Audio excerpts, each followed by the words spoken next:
दोस्तों नमस्कार। दिन भर की बड़ी खबर बिना देरी के बताएंगे, जहां सबसे पहले बताएंगे पूरी दुनिया को चौंका सकती है भारत की विदेश नीति। रूस के बाद अब यूक्रेन की यात्रा पर जा सकते हैं प्रधानमंत्री नरेंद्र मोदी जी। जी हां दोस्तों, बताएंगे कैसे प्रधानमंत्री नरेंद्र मोदी जी का हर फैसला सिर्फ भारत को ही नहीं बल्कि पूरी दुनिया को अचंभित कर सकती है। सबसे बड़ी जानकारी बताएंगे दोस्तों, बताएंगे अगर ऐसा हुआ तो इतिहास के पन्नों में दर्ज हो जाएगी पीएम मोदी की ये गाथा दोस्तों। तो वही बताएंगे क्या सीमा पर होने वाला है कुछ बहुत बड़ा। म्यांमार के प्रधानमंत्री से मिले एनएसए अजीत डोभाल जी। तो वहीं आप में हिम्मत है अमित शाह पीओके वापस लाना है तो ये करके दिखाओ। बताएंगे दोस्तों उन्होंने क्या अमित शाह जी को चैलेंज दिया है। तो वहीं अचानक मालदीव ने भारत को कहा है थैंक यू। इतने बड़े मुजू के चाल चलने के बाद अचानक से मुजू भारत के सामने क्यों झुका है दोस्तों, तो वहीं बताएंगे। भारत को धमकाने के खिलाफ अमेरिकी सीनेट में खतरनाक एंटी पाकिस्तान बिल पेश हो गया है शहबाज सरकार के। फूले हाथ पांव दोस्तों, सारी जानकारी बताएंगे, एक से एक बड़ी खबर बताएंगे कैसे यूपी की सियासी हलचल के बाद दिल्ली पहुंचे हैं सीएम योगी आदित्यनाथ जी, क्या होने वाला है दोस्तों। बस आप वीडियो के अंत तक बने रहेगा और खबरों में आगे बढ़ने से पहले अपने देश भारत का पुरजोर समर्थन करते हैं तो वीडियो को लाइक करके चैनल को सब्सक्राइब करके बेल आइकन दबा के कमेंट में जय हिंद अवश्य कह दीजिएगा। तो बात करें पहली बड़ी खबर की, जहां पूरी दुनिया को चौंका सकती है भारत की विदेश नीति। रूस के बाद अब यूक्रेन की यात्रा पर जा सकते हैं पीएम नरेंद्र मोदी जी। बता दें रूस यूक्रेन युद्ध का क्या अब खात्मा प्रधानमंत्री नरेंद्र मोदी की मध्यस्थता से ही होने वाला है, मीडिएशन से ही होने वाला है। क्या पूरी दुनिया को प्रधानमंत्री मोदी जी अपना विदेश नीति से चौंकाने वाले हैं। क्या पश्चिम से लेकर यूरोपीय देशों की सोच पर पीएम मोदी का आइडिया भारी है। क्या भारत अब दुनिया की वाकई में अगुवाई करने की क्षमता रखने लगा है। इन सभी सवालों के जवाब आपको शायद मिल जाएंगे। कहा यह जा रहा है कि रशिया की यात्रा के बाद अब पीएम मोदी जी यूक्रेन की हैरान कर देने वाली यात्रा कर सकते हैं। हैरान कर देने वाली यात्रा दोस्तों हम इसलिए कह रहे हैं क्योंकि पूरी दुनिया को यह उम्मीद नहीं थी कि रूस जाकर राष्ट्रपति पुतिन से गले मिलने के बाद प्रधानमंत्री मोदी जी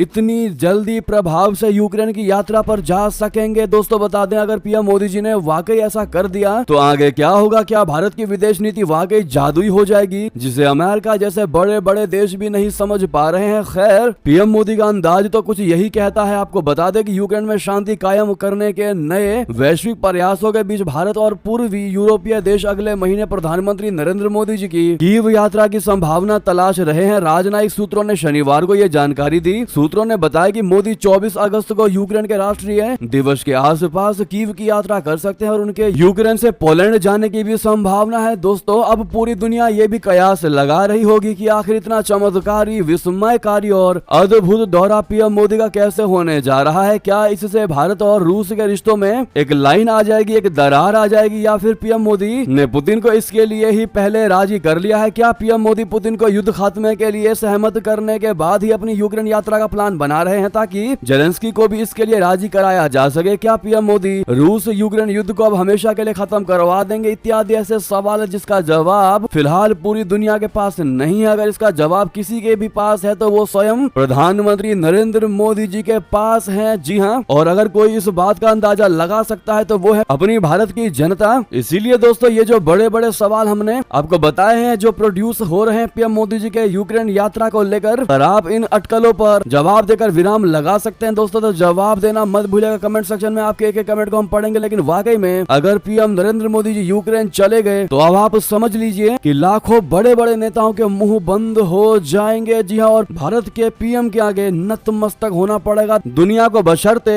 पुतिन नाराज नहीं होने चाहिए। चलते हैं दोस्तों अगली बड़ी खबर की तरफ, लेकिन जवाब जरूर दीजिएगा आप लोग। बात करें नेक्स्ट खबर की, क्या सीमा पर होने वाला है कुछ बड़ा फैसला। म्यांमार के प्रधानमंत्री से मिले एनएसए अजीत डोभाल। जी हाँ, भारत म्यांमार की सीमा पर क्या कुछ बड़ा फैसला होने वाला है। आखिर भारत से लगी म्यांमार की सीमा पर इतनी हलचल क्यों है। भारत के राष्ट्रीय सुरक्षा सलाहकार अजीत डोभाल जी ने म्यांमार के प्रधानमंत्री सीनियर जनरल मिन हांग हाइंग से अचानक मुलाकात क्यों की है। भारत और म्यांमार के बीच हुई इस वार्ता के सही मायने आखिर क्या है। भारत से लगी म्यांमार की सीमा पर इतनी अशांति आखिर किस लिए है। क्या अजीत डोभाल सीमा पर शांति का रास्ता खोजने के लिए ही म्यांमार के पीएम के साथ बैठक किए थे। तो इसका जवाब है हाँ। बता दें कि इस बैठक में भारत म्यांमार और सीमा क्षेत्र में शांति और स्थिरता बनाने के उपायों पर चर्चा की गई है। दोस्तों भारत के एनएसए अजीत डोभाल म्यांमार में बहुक्षेत्रीय तकनीकी एवं आर्थिक सहयोग के लिए बंगाल की खाड़ी पहल बोले तो बिम्स्टेक के सदस्य देशों के सुरक्षा प्रमुखों की 4वीं वार्षिक बैठक में भारतीय प्रतिनिधि मंडल का नेतृत्व कर रहे हैं। स्टेट एडमिनिस्ट्रेशन काउंसिल के अध्यक्ष हाइंग ने शुक्रवार को डोभाल का अपने कार्यालय में स्वागत किया। दिया। सरकारी समाचार पत्र the global new light of Myanmar ने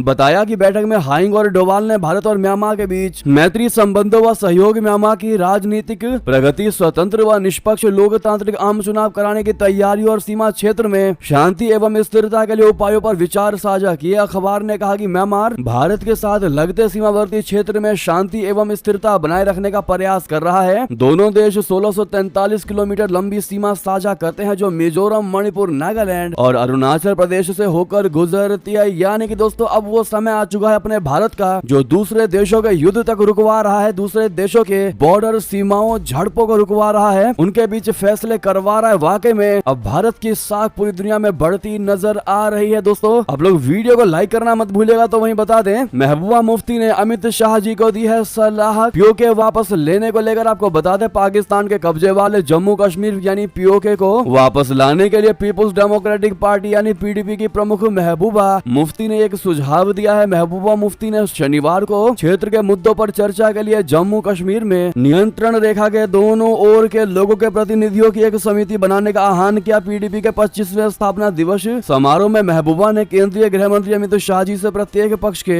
20 प्रतिनिधियों की एक समिति बनाने की अपील की। उन्होंने कहा कि अमित शाह जी कहते हैं कि वो कश्मीर यानी पीओके वापस लाएंगे, जबकि हम मुसलमानों से कहते हैं कि पाकिस्तान चले जाओ। पीडीपी अध्यक्ष ने कहा कि हालांकि मेरा आपसे एक अनुरोध है, जब तक आप उस हिस्से को वापस नहीं लाते तब तक इस कश्मीर और उस कश्मीर के प्रतिनिधियों की एक समिति बनाइए तथा हमें साथ लाइए। हम साल में 2 बार एक साथ बैठेंगे और हमारे सामने आने वाले मुद्दों पर चर्चा करेंगे। उन्होंने अमित शाह जी से कहा कि राष्ट्र के हित में वो अपना अहंकार त्याग दें और नियंत्रण रेखा यानी एलओसी के दोनों ओर के लोगों के प्रतिनिधियों की बैठक कराएं, जैसा कि पूर्व प्रधानमंत्री अटल बिहारी वाजपेयी ने अपने कार्यकाल के दौरान किया था। महबूबा ने कहा कि क्या आप में हिम्मत है अमित शाह साहब, आप कहते रहते हैं कि आप उस कश्मीर को वापस लाएंगे, वो कश्मीर बहुत दूर है, उनके 20 प्रतिनिधि और हमारे 20 प्रतिनिधि लाइए और हमें एक साथ बैठने दीजिए। उन्होंने सवाल किया, क्या आप ऐसा कर सकते हैं, क्या आप में ऐसा करने की हिम्मत है, क्या आप में वाजपेयी जी की तरह देशभक्ति है, आप जम्मू कश्मीर के लिए अपने अहंकार का त्याग कर दें। महबूबा ने देश भर की जेलों में बंद कश्मीरी युवाओं को रिहा करने का भी आह्वान किया है। दोस्त ऐसे में क्या आपको नहीं लगता कि भारत की केंद्र सरकार को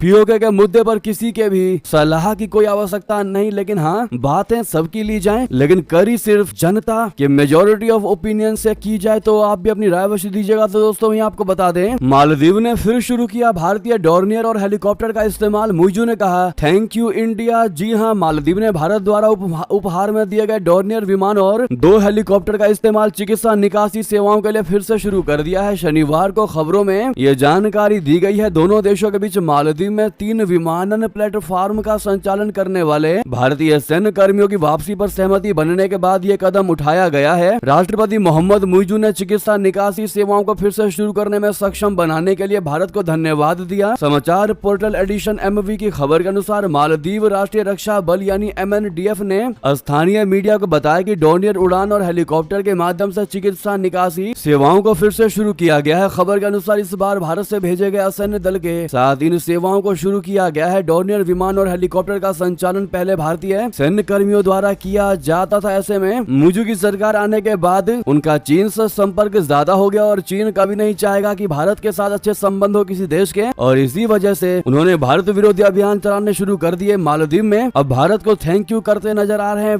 मुइजू। तो वहीं आपको बता दें, भारत को धमकाने के लिए अमेरिका सीनेट में खतरनाक एंटी पाकिस्तान बिल हुआ पेश। शहबाज सरकार के फूले हाथ पांव। दोस्तों पाकिस्तान ने एक दिन पहले बयान देते हुए कहा था कि वो अमेरिका के लिए अपने सदाबहार दोस्त चीन की दोस्ती को कुर्बान नहीं कर सकता है और अब अमेरिका में पाकिस्तान का दाना पानी हमेशा के लिए बंद करने की व्यवस्था हो गई है। अमेरिकी सीनेट में एंटी पाकिस्तान बिल पेश किया गया है, जिससे शहबाज शरीफ की सरकार के हाथ पांव फूल गए हैं। इस बिल में कहा गया है कि पाकिस्तान भारत को धमकाने की कोशिश करता है, इसीलिए अमेरिका को पाकिस्तान को हर सिक्योरिटी मदद बंद कर देनी चाहिए। डोनाल्ड ट्रंप की रिपब्लिकन पार्टी के सीनेटर मार्को रूबियो ने स्थानीय समय के मुताबिक शुक्रवार को एंटी पाकिस्तान बिल पेश किया, जिसका मकसद भारत के प्रति पाकिस्तान की धमकियों के लिए उसे दी जाने वाली सुरक्षा सहायता को बंद करना है। जी हाँ दोस्तों, तो वहीं पाकिस्तान के जियो न्यूज के मुताबिक प्रस्तावित विधेयक का मकसद यदि पाकिस्तान भारत के विरुद्ध आतंकवाद प्रायोजित करता पाया जाता है तो उसे सहायता बंद कर देना भी है। सीनेटर रूबियो ने चीन के प्रभाव का मुकाबला करने के लिए अमेरिका भारत साझेदारी को मजबूत करने का भी प्रस्ताव रखा है। जी हाँ दोस्तों, ऐसे में इस अमेरिकी सीनेटर द्वारा लाए गए इस खतरनाक एंटी पाकिस्तान बिल का क्या आप समर्थन करेंगे? दोस्तों कमेंट में लिखकर अवश्य बताएगा। लेकिन वाकई वाकई में इस बिल ने शहबाज शरीफ के हाथ पांव फुला दिया। तो वहीं बता दें, चीन की चाल में फंस गया पाकिस्तान। पीएम शहबाज शरीफ के 2 मंत्रियों ने रहम के लिए बीजिंग में डाल दिया डेरा। दोस्तों, पाकिस्तान अपने दोस्त की चाल में बुरी तरह फंस गया है। इससे वो बर्बादी की कगार पर पहुंच सकता है। रहम की भीख मांगने के लिए पाकिस्तान के 2 मंत्रियों ने बीजिंग में डेरा डाल दिया है। चीन की चाल से पाकिस्तान के पीएम शहबाज शरीफ को कोई भी रास्ता सूझ नहीं रहा है, लिहाजा उन्होंने अपने दोनों मंत्रियों को बीजिंग भेज दिया है ताकि चीन उनके देश पर कुछ दया कर सके। ये मामला चीन से लिए कर्ज से जुड़ा है, जिसके ब्याज का बोझ पाकिस्तान को लगातार गर्त में पहुंचा रहा है। आपको बता दें कि महत्वाकांक्षी चीन पाकिस्तान आर्थिक गलियारे से जुड़े बकाया ऋणों को पुनर्निर्धारित करने के लिए पाकिस्तान के 2 मंत्री बीजिंग में डेरा डाले हुए हैं। नगदी संकट से जूझ रहे पाकिस्तान के वित्त और राजस्व मंत्री मोहम्मद औरंगजेब और ऊर्जा मंत्री सरदार अवैस अहमद खान लगारी पिछले 3 दिनों से बीजिंग में बैठे हुए हैं। और 3 दिन से बैठने का मतलब ये है दोस्तों कि जब तक चाइना उनको रिबेट नहीं देगा, थोड़ी सी भी ढिलाई नहीं देगा, तब तक ये आने वाले नहीं है। यानी कि एक तरीके से भीख मांगने गया है पाकिस्तान चाइना में और चीन के तलवों के तले दबा हुआ है पाकिस्तान। आखिर करे भी तो करे क्या, मजबूर हो चुका है पाकिस्तान, पस्त हो चुका है अपने ही चाल के नीचे। जी हाँ दोस्तों, इस पर आपकी राय तो बनती है, लेकिन दोस्तों चैनल पर नए से आए हैं तो सब्सक्राइब जरूर कर लीजिएगा और बेल आइकन दबा लीजिएगा। बात करें अगली खबर की, जहां कनाडा के कैलगरी शहर में जनमत संग्रह की योजना बना रहे खालिस्तानी आतंकवादी भारत पहले ही जता चुका है विरोध। दोस्तों,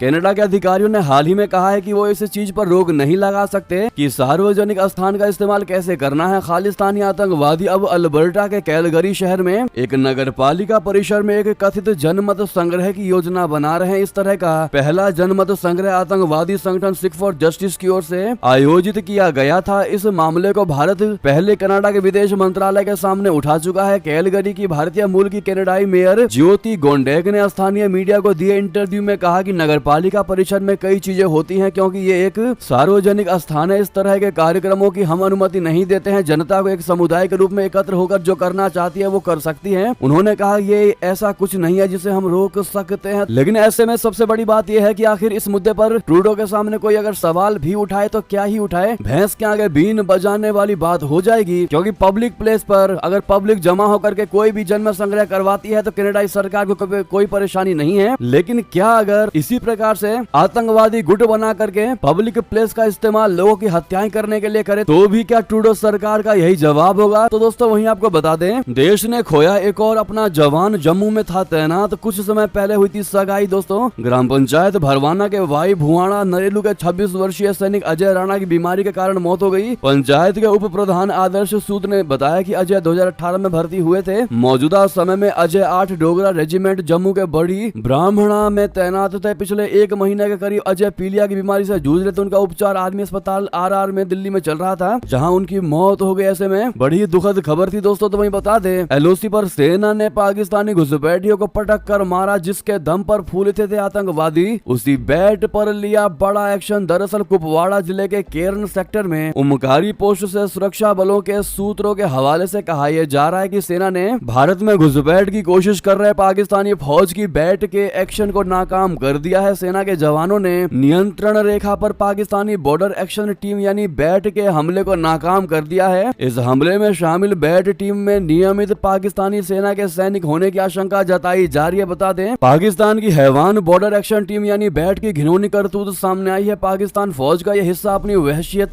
के लिए बदनाम है। बैट कमांडो ऐसे प्रशिक्षित आतंकियों को टुकड़ी है जो भारत की सीमा में घुसपैठ करके अपनी नापाक हरकतों को अंजाम देते हैं। पाकिस्तानी सेना भारत में घुसपैठ करने वाले आतंकवादियों को कवर फायर देने के साथ हर मुमकिन मदद देती है। लेकिन बैट LOC पर छापा मार और गुरिल्ला युद्ध करती है। ये पाकिस्तान की स्पेशल सर्विस ग्रुप SSG के साथ मिलकर काम करती है। मीडिया रिपोर्ट्स के मुताबिक पाकिस्तान की खुफिया एजेंसी ISI इनको खुफिया सूचनाएं देती है। बैट के जल्लादों को हैवानियतों की खास ट्रेनिंग दी जाती है। लेकिन अपने भारतीय सेना, भारत का डिफेंस सिस्टम, भारत की मोदी सरकार और भारत के लोगों के हिम्मत के बाद सब कुछ पस्त है। तो वहीं बता दें, करगिल विजय दिवस पर PM मोदी ने लगाई क्लास तो भड़क गया पाकिस्तान, कहने लगा ऐसी बात। बता दें, पाकिस्तान ने लद्दाख के द्रास में शुक्रवार को कार्यक्रम के दौरान प्रधानमंत्री नरेंद्र मोदी की टिप्पणियों को बयानबाजी करार देते हुए खारिज कर दिया और कहा कि इससे कश्मीरी लोगों को दबाने के भारत के प्रयासों से अंतर्राष्ट्रीय ध्यान नहीं हटा सकता। जी हां, भारत ने शुक्रवार को 25वां कारगिल विजय दिवस मनाया और देश की रक्षा के लिए प्राणों की आहुति देने वाले सैनिकों की वीर गाथा को याद किया। इस अवसर पर प्रधानमंत्री नरेंद्र मोदी जी ने पाकिस्तान को एक कड़ा संदेश देते हुए कहा कि वो आतंकवाद और छन्न युद्ध का उपयोग करके प्रासंगिक बने रहने की कोशिश कर रहा है, लेकिन दुश्मन के नापाक मंसूबों को कामयाब नहीं होने दिया जाएगा। पाकिस्तान के विदेश मंत्रालय ने बयान में कहा कि भारतीय नेताओं के बयानबाजी से कश्मीरी लोगों के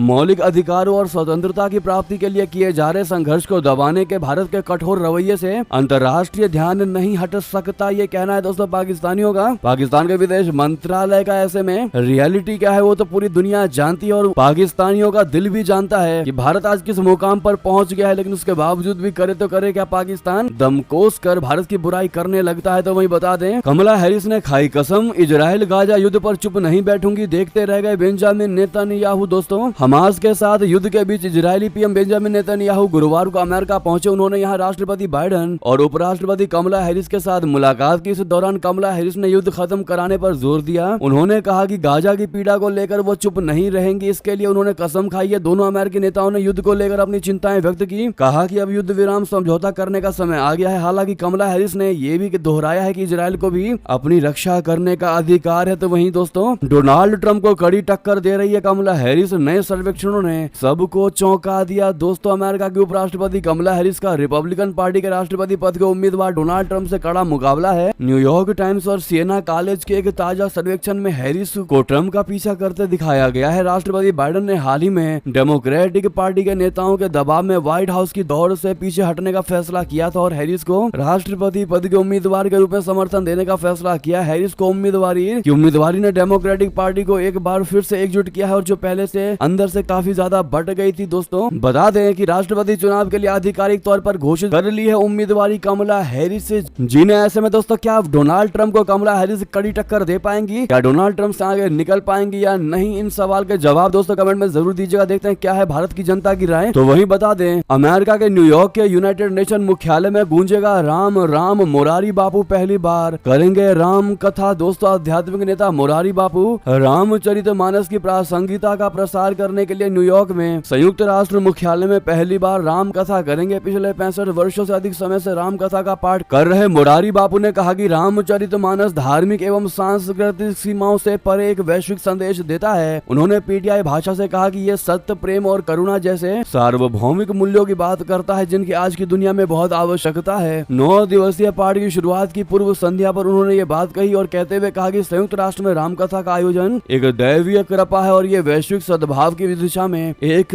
कदम है। ऐसे में यूनाइटेड नेशन के मुख्यालय में राम कथा होना दोस्तों, वाकई में आप इमेजिन कर सकते हैं कि भारत कितना ज्यादा अपना मजबूत हो रहा है। तो वहीं बता दे, चीन से समझौते के बाद फिलीपीन बलों ने विवादित तटवर्ती क्षेत्र में आवश्यक खाद्य सामग्री पहुंचाई। जी हां, फिलीपीन के बलों ने शनिवार को दक्षिण चीन सागर में उस विवादित तटवर्ती क्षेत्र यानी कि साउथ चाइना सी में खाद्य और अन्य सामग्री पहुंचाई, जिसको लेकर चाइना और फिलीपींस के बीच लंबे समय से टकराव स्थिति बनी हुई थी। फिलीपीन के अधिकारियों ने यह जानकारी दी। दोनों देशों ने इस विवादित हिस्से पर किसी भी तरह के टकराव को सामान्य करने के लिए हाल ही में एक समझौते पर हस्ताक्षर किए थे। तो वहीं बता दें, अमेरिकी फिम 92 स्ट्रिंजर्स लगेगा बच्चा। डीआरडीओ बना रहा कंधे से दागने वाली सबसे खतरनाक मिसाइल, घबराएगा चीन और पाकिस्तान, ये तो तय है। बता दें, डीआरडीओ कंधे से दागे जाने वाली एयर डिफेंस मिसाइल विकसित कर रहा है जो कई मायनों में अमेरिका के फिम 92 स्ट्रिंजर से भी ज्यादा खतरनाक होगी। संसद में एक प्रश्न के लिखित जवाब में रक्षा राज्य मंत्री संजय सेठ ने कहा कि डीआरडीओ की कंधे से दागी जाने वाली एडी मिसाइल इसकी वशो रैट्स बोले तो very short range air defence missile system का छोटा वेरिएंट होगी। उन्होंने कहा कि विशो रैट्स की टेक्नोलॉजी और कुछ सब सिस्टम का इस्तेमाल कंधे से दागी जाने वाली स्वदेशी एयर डिफेंस मिसाइल के विकास के लिए किया जा सकता है। तो वहीं आपको बता दें, रूसी सुखोई 27 लड़ाकू विमान ने ब्रिटिश टाइफून जेट को खदेड़ा। काला सागर में बढ़ गया तनाव। दोस्तों, रूसी लड़ाकू विमानों ने काला सागर के ऊपर उड़ान भर रहे ब्रिटिश विमानों को खदेड़ दिया। इस दौरान दोनों देशों के लड़ाकू विमान कुछ देर तक एक दूसरे के आमने सामने मौजूद रहे। रूसी रक्षा मंत्रालय ने शुक्रवार को यह जानकारी दी। तो वहीं अपने सूबे में नहीं चलने देंगे कोई ऑपरेशन। पाकिस्तानी आर्मी के आतंक विरोधी अभियान पर रार केपी के सीएम ने दे दी चुनौती। दरअसल पाकिस्तान के खैबर पख्तूनख्वा के मुख्यमंत्री अली अमीन गंदापुर ने देश की केंद्र सरकार की ओर से घोषित एंटी टेरर ऑपरेशन अज़्म इत्तेहकाम का खुले तौर पर विरोध किया है। पीटीआई नेता गंदापुर ने शहबाज शरीफ की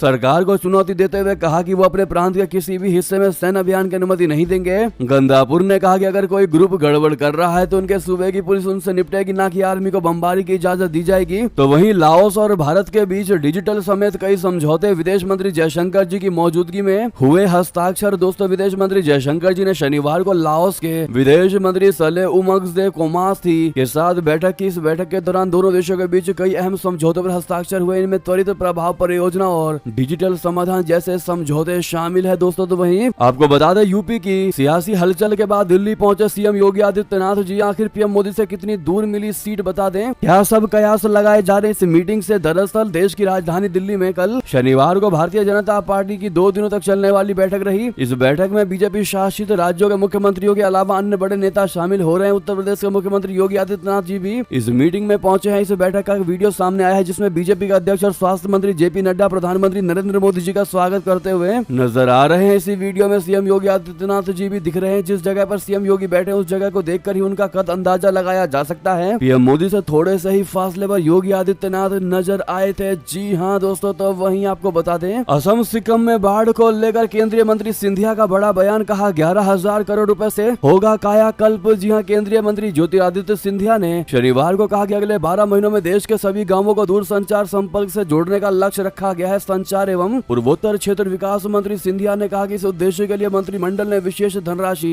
अप्रूव्ड किया है। तो वहीं दोस्तों, ये थी अभी की सारी बड़ी खबरें। आपको हमारी खबर कैसी लगी? आशा करता हूँ बहुत अच्छी लगी होगी। थोड़ी भी अच्छी लगी तो वीडियो को लाइक करके चैनल को सब्सक्राइब करके बेल आइकन दबा के कमेंट में जय हिंद अवश्य कह दीजिएगा। मिलते हैं अगली बड़ी खबर में। आप सभी का बहुत बहुत धन्यवाद। जय हिंद, जय भारत।